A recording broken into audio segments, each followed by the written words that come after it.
Headed on a road trip, let's go. Washing every town we dip on past. You're in charge of the tunes. Okay guys, I'm going to do a walkthrough of what we've done, all the modifications and the car to get us in a position of actually being able to tow the van. Okay, you can't just go to a car yard, buy a car, buy a caravan, hook them together and launch it. It just does not work. There's things you have to do, legal things you've got to do, and also just safety, general safety things you've got to do, plus also to keep your van and your vehicle in tip-top order, including your batteries, which is very important if you're going to go off-grid. Just very basically, what we have is we've got a Desert Storm, Sunseeker Desert Storm. That's got an Elco braking system on it. It's hydraulic over electric, or electric over hydraulic braking system, and disc brakes. So that means the caravan needs constant 24-hour power to the van as a Red Anderson plug basically to release the brakes. Otherwise, if you don't have that, you can't release the brakes. Okay. Secondly to that, your 12-pin plug in your car gets wired up, so the blue wire activates your trailer brakes through your 12-pin plug, and that's like through a Red Arc system, a Red Arc Tow Pro Elite or something like that. I've got the Ford one because the car has got autonomous braking or something like that. You know, I didn't want to muck around with it. I can do it, but I got them to put it in. There was a fault with it. So when you do get it, check it straight away, because it took me 3 weeks to get back into Ford again to get them to check it. Basically, they had to rip out the whole lot again and it took them 2 days. They were good. Ford in Townsville did look after me, and thank you very much, Carmichael Ford. But you know, it was an issue where we had to tow the van without the brakes working properly.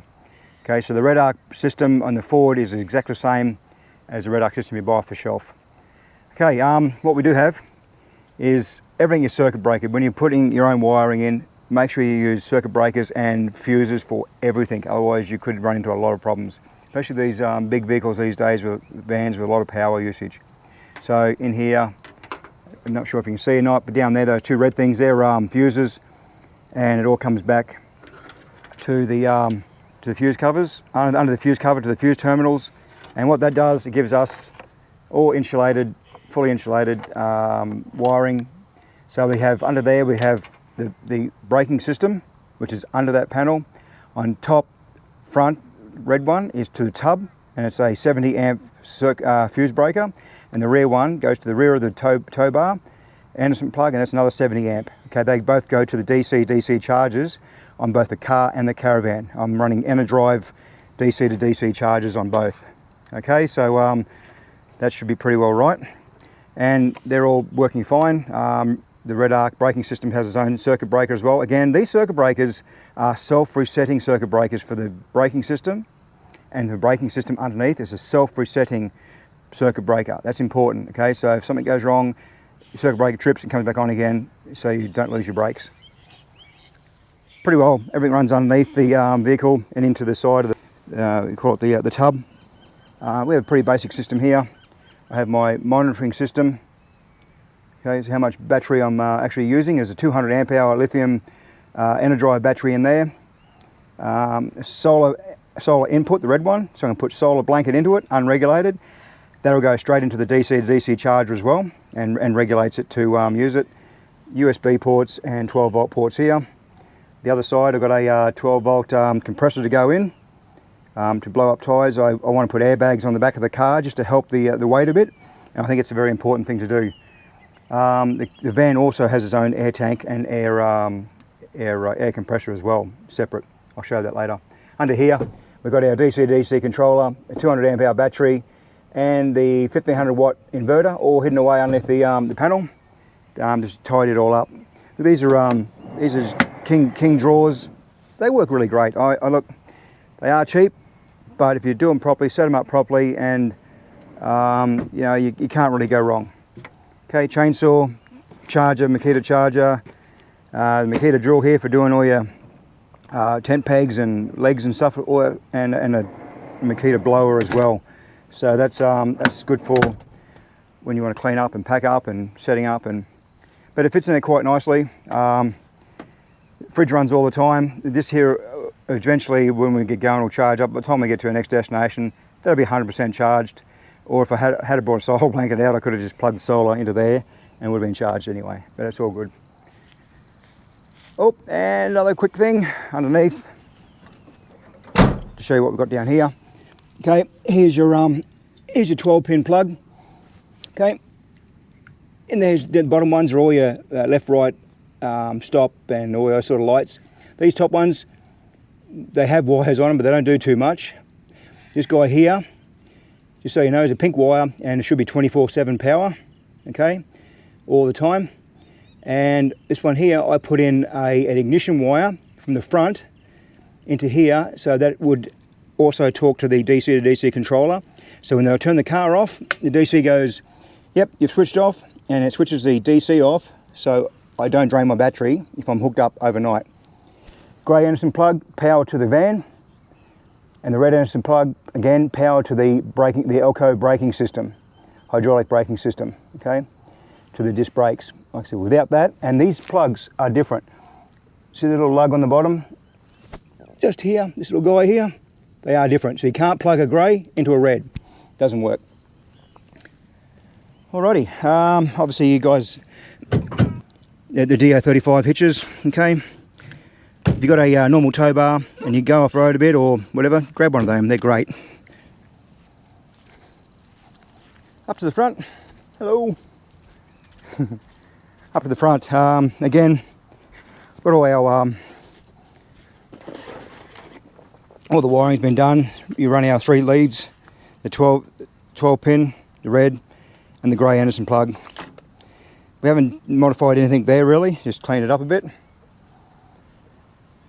Okay, what else we got? Gas bottles. We did put the LC, what do they call them? LCC 27 gas bottles, the new ones. That's the black guys with a thread on the outside.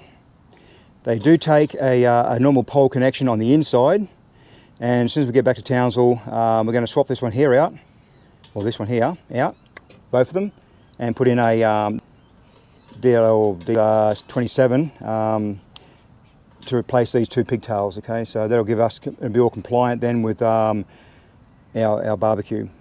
Okay, so if the gas runs out, this gets cut, that turns off. That's how it's all supposed to work. Gas heater, fuel tank. We carry two jerry cans of diesel. Old tin dog. Now the diesel, our ball weight at the moment, with the fully loaded when we left Townsville, was 240 kilos. That's pretty on the money, that is. I'm really happy with that. Okay. So what modifications have we done on the van? So we took out the slide. We had a kitchen slide in here, and we took him out. And we put in a Ziggy Nomad. Okay, now this here is we actually got the King's large fridge slide, because that seemed the only one off the shelf that seemed to fit spot on. And when I say fit, in the Desert Storm, literally fitted by about 3 millimeters. But put a board down and then screwed through that to bring it up a bit off the bottom, and also give it a bit more stability. We've got our triffids, or what we call them, your barbecue pizza trays and your trivets, or those sort of gizmos. They all go in the, and to close this off, as you can see, it'll hit, just close it, and that fits in beautifully. Literally, if you look down the side here, you've only got millimeters each side, but it does fit in a 610 mil opening by 340, I think it is. So 610 from there to there. The big King's large fridge slide will fit in. And again, all good. Okay, got our map sticker, of course. We're running a Cruisemaster airbag suspension system. So it's got a full remote control, that little guy in the middle there, full remote control. You can carry that around, up and down, left and right. TV sockets are inside here as well, so you can put your TV outside. And a Cruisemaster lock, that's your tow ball lock.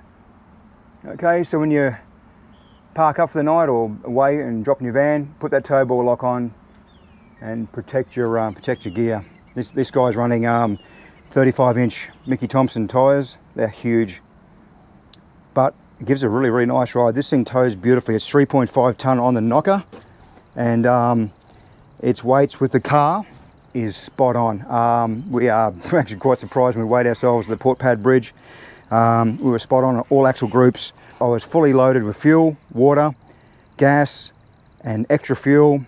All our stuff, all the stuff that Terrell put in, everything was totally loaded. So I was really happy with that. So, okay, what have we got? We are running the Pico monitor, and that's all for your electronics. So 85% batteries at the moment.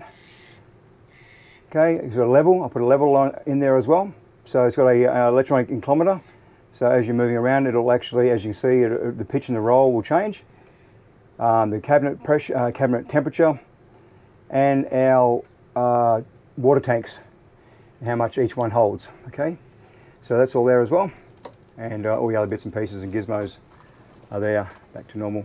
This also tells you how much you're running for your total power in. It's 15 amps at the moment. We're doing nearly 20 amps of solar coming in at 8:43 in the morning. And the fridge is using about 4. So we're gaining a gain of 15 amps. So take your 4.5 amps of your fridge off your solar coming in, gives you your total power at where you stand, 14 amps going into the batteries. Happy with that. The inverter is actually on at the moment. You can see the microwave's running. Because I'm charging, what do you call them, drone batteries. So that's all plugged in and all honky-dory. Okay, we've done some modifications in here as well. What we did is we took out the 200 amp hour battery that was down in that hole down in here and only just fit it in. So we took out the 200 amp hour, I put in that little inclinometer down the bottom there. That's that little guy that's flashing.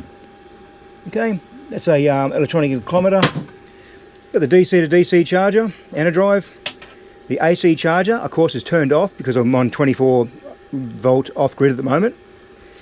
And it's fully, as you can see, there's a ton of fuses, circuit breakers, fuses, shunts. I've got more shunts coming for the inverter. So I know exactly how much power we're using and where we stand. And this pretty well comes standard with a lot of caravans these days if you ask for the EnerDrive system. It's worth its weight in gold. It really is a good system. Okay, as you can see, Terrell's come in and she's now, these bad boys, two 200 amp hour EnerDrive lithium batteries. I've used 95mm cable. That's the minimum for this size cabling. That inverter's running, they're cold. That inverter's a 2600 watt inverter, which is switchable. So on the side there, I haven't got it hooked up yet, but you can actually plug your 240 volt in, 240 volt out, and as soon as you lose your shore power or your plug-in power from the side, this will kick in straight away. Over the back, a diesel heater. You can get them for about 300, 400 bucks. This is about a $700 one, I think. I think they're all the same. And basically it comes out, a little chute, and it gets quite warm. But anyway, these are 25 kilos each, these batteries. I think the inverter's about 15 kilos, I think it is, but they are heavy. But they're nowhere near as heavy as a gel. They're probably a third of the weight of a lead acid battery. And like I said, all 95mm cable. Crimped them myself, bought a good set of crimpers. Heat shrink, your friend, use it. Okay, and that's under the bed. Other modifications in here, we haven't done too much. We've done, what else have we done, baby? Just cleaned all the windows and things like that, but this one here, it's a dunny. This is a Nature's Head compost toilet. We took out the cassette one, reason being that every 3, 4, 5 days you got to stop, find a dump point and dump your cassette, or use a spare one and put the other one away. This guy hasn't really been used. You got the white flap there, which goes, number 2s go down there, basically, number 1s go down those the two holes in the front, and that goes down into a bucket down here, into a special container that you can dispose of in the bush. You can walk into the bush and put onto a tree. They're fine with that. The rest of it all goes down into the bottom, where you got a bit of a handle here, and that handle turns a agitator inside with all the peat moss, and that mixes it all up, and what it does, turns all your number 2s into compost. They reckon you have to empty them once every 3 to 4 weeks. That to me is a good thing. These are expensive. I think this was $1,715. We put it in ourselves. You need 24-hour power to it because you've got a little fan inside there. Down the side, there's a little fan, and that fan just sucks all the air out, down a pipe, down the back, into the floor, and outside. We put this part here in just to clean it up a bit. Okay. Also, this fan is fully, as you can see inside, it's the Sphere remote control lighting system. So with the remote controls, it's got a remote control, all your lighting, you pull up, all your lighting will come on, and that's all for outside stuff, and then you can turn them all off. One button turns all your outside lights off. It's got spotlights, it's got reversing lights, it's got hook-up lights for your hitch, all that sort of stuff. Now, the outside, the SOG, and which is the old sort of style of cleaning system for the cassette toilets, was all behind here. The cassette was behind here. So I took that out and put in, wired up behind with a fuse for the little fan inside the Nature's Head toilet. And I've also ran heavy lines for an Anderson plug. So I've got power out here as well, good 12 volt power out here, fused power out here as well. If you want to hook up to a, I don't know, a little light or something like that, plug a light in there or something, or something 12 volt or a charger or something, you can do it through Sky here. And it just makes it nice and tidy, and it utilises a spot that otherwise would have been wasted. Okay. Round the back, what we got, the spare wheel used to be in the centre. So we moved that across. We put a box. So we've got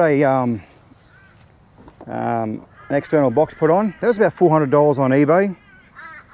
Okay. And the bracket, we bought a bracket separate, and you can see them on eBay. They're about $200 they were. So this is what we're looking at. I'll put the links later on down below for these boxes. They are quite sturdy. I was actually surprised. Drilling into that plate down here was quite thick, put it that way. It's quite strong actually. It's very, very strong. That's all mounted there. Very happy with how sturdy it is. When you mount them, there you go. Pretty easy. I'll be putting another set of lights on here. So I'll be putting a set of trailer lights on here because these are obstructed a bit. So I'll get around that by putting another set of lights here, number plate light on there. We're not travelling at night at the moment, but the number plate light's going to go on as soon as we get back to Townsville.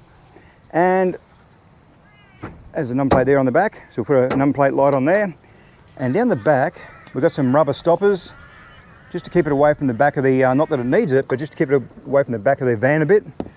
And it gives you that room there when you come out from here to be able to open it up without hitting the back of the van. Okay, spare wheel. It all gets on the Desert Storms, all get mounted by U-bolts. But as you can see, it's pretty tidy. And I said, more lights to go on there. That's really about it for upgrades we've done. Done a few little ones here and there. But don't forget when you pull up, your fridge hatches, keep them open, nice ventilation. Okay. But those that haven't seen them before,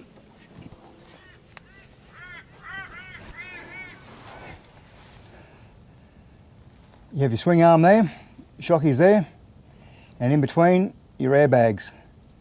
Okay, they're one side's down, this side's down a bit too, but they're all level, so you don't have to worry about these airbags here. So it's all fully airbagged. Everything, all your wiring is all shielded and used conduit. We had to run all these inverter wires back from the back, so it's all been locked in. Okay, so there's your suspension. It's quite heavy duty suspension underneath, so the airbag is a game changer. It's great. The van rides beautifully. Tow along 90, 100 k's an hour. Absolutely no problems at all. It sits really well on the road. I was very happy with the performance of the van towing.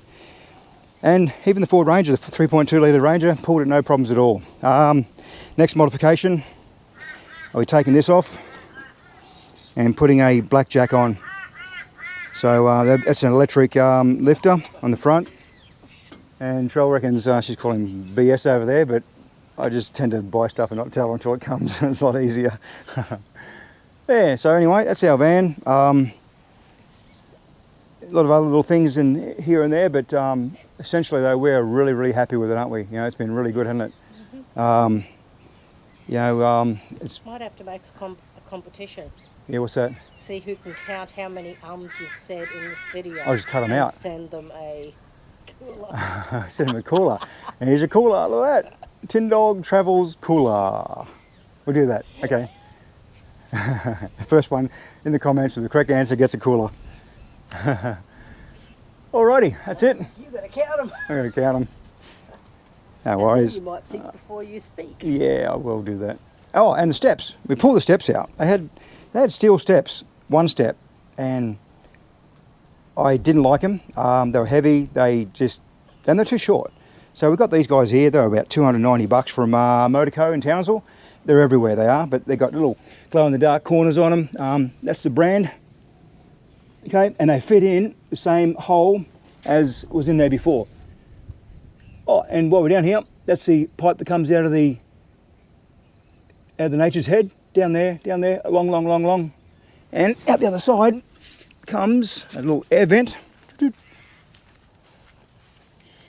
Okay, little air vent, like this guy here. Okay, and that just, that's always blowing out. So air's blowing out there. If your sensors get stuck in your tank, particularly your grey water, because all the hair and that sort of stuff, undo this guy here, right back to the start, you've got a 2-inch hole, and then put a torch in there and you can see the sensor, and the sensor's probably about 250 mil. Where that bracket is about where the sensor is on top, and it comes down and it floats up and down on a stainless steel rod. Okay, so what you need to do is just get a bit of a stick and poke that around, hose it, and free it up so it drops up and down easily. When I done that, then it started working again. I put a brand new section of pipe in here. I put a brand new stopcock on there because the other one I couldn't turn. And then, yeah, so your tank. So there's your grey water tank, your third tank here, and there's 2 more tanks up the front. So 240 litres. Okay, that's about it. I hope you enjoyed it all. Gives you a bit of insight to caravanning, I guess. I know nothing about it. I've been driving trucks all my life, and now it's time to do a bit of revenge on the poor old truck drivers. But we'll try to keep going as good as we can on the road and enjoy our travels. And please like and subscribe our video. We've got about 550 subscribers so far, so it's getting there. There's a few other videos on there from before we started doing this. All information, bit of fun, bit of serious stuff on there. And yeah, like I said, like and subscribe, and we'll catch you on the road. Please, if you see us around, say hello. And those happy hours apparently are a thing. Thank you.